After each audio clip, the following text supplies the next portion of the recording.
একটা জিনিস বলে যে যখন কেউ উপরে উঠতে থাকে আমার এই জিনিসটা দেখে সহ্য হয় না।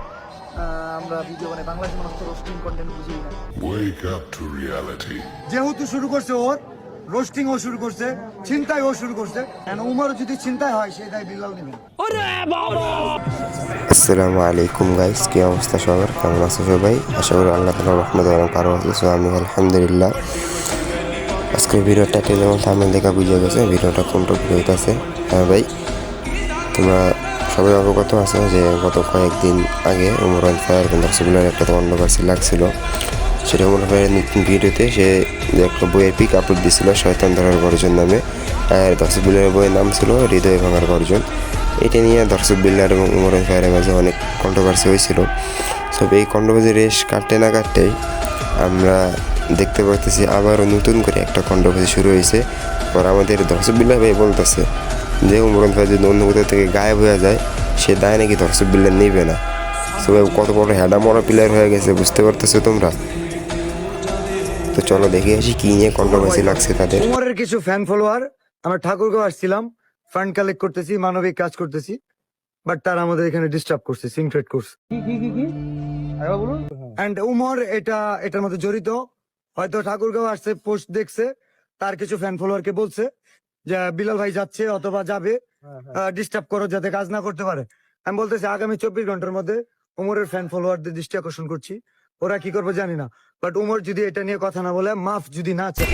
সো ভাই ফার্স্ট কথা হলো উমর যদি মাফ না চায় তুই উমরে বাংলা শিখতে পারবি না। তুই অথবা হেডামলা প্লেয়ার হস নাই, তুই উমর মাফ না চাইলে তুই উমরের ক্ষতি করতে পারবি। বরং এমন যদি না হয় যে তুই নিজে ভয়ের ঠেলায় ঘর থেকে বাইরে হতে পারবি না, আবার দেখা গেল কোনো জায়গায় মিটার দিতে গিয়া প্রিন্স মামুনের মতো তুইও ঠাপ খেয়ে যাবি। সো নিজের একটু সাবধানে থাকিস তুই।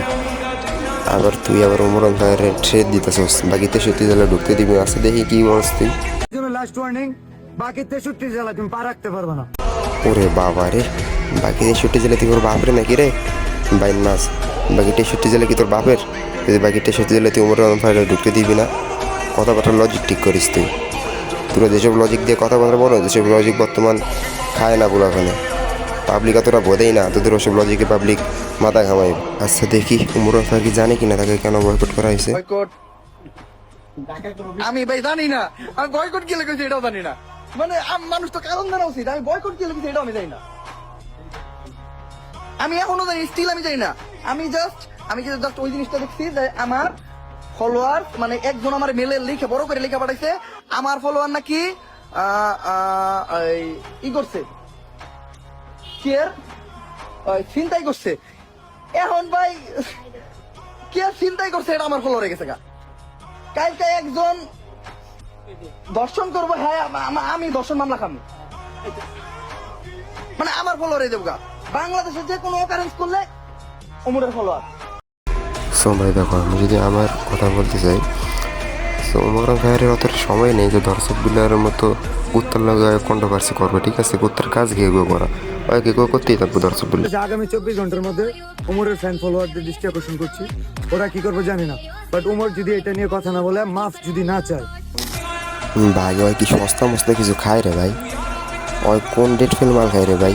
ওই মালমুল খায় এসে ফালতু কথা কইতেছে, আর উমরে মাফ চাইতে কইতেছে। উমর কোনো ভুল করলে তো আমি মাফ করবো। চিন্তা করছে একজন উমর মাফ চাইবে কিনলে। আচ্ছা দেখি উমর কি বলে এটা নিয়ে। আল্লাহ তাআলা ছাড়া এই দুনিয়ার কারোর কাছে মাথা নিচা করবো না, কোনো করি নাই, জীবনও করবো না। হ্যাঁ ভাই, এইটাই উমর ফায়ার। সে যখন কোনো ভুল করে নেই তখন মাফ চাওয়া তো কোনো প্রশ্নই আসে না। আর দর্শক বিল্লা যে পাগনামগুলো চুদাইতেছিস না, তোরা যেদিন আমি ধর্ম বাঁধাচ্ছ সেদিন তোরা একদম সুদে করে ছাড়মু। মালমুল খা, সস্তা মাল খা অনলাইনে পাগনামো যদি স্কিল লেগে তোরা ফাজলামো যদি তোরা অনলাইনে আয়া তোরা যেদিন ধর্ম সেদিন জন্ম শিক্ষা দিয়ে ছাড়মু তোরে। সো গাইস, আজকের ভিডিওটা এই পর্যন্ত ছিল। সবাই ভালো থেকো, সুস্থ থেকো, যে শরীরের যত্ন নিও, আর সবাই 5 ওয়াক্ত নামাজ সময় মতো জামাতের সাথে পড়ার চেষ্টা করো। খোদা হাফেজ।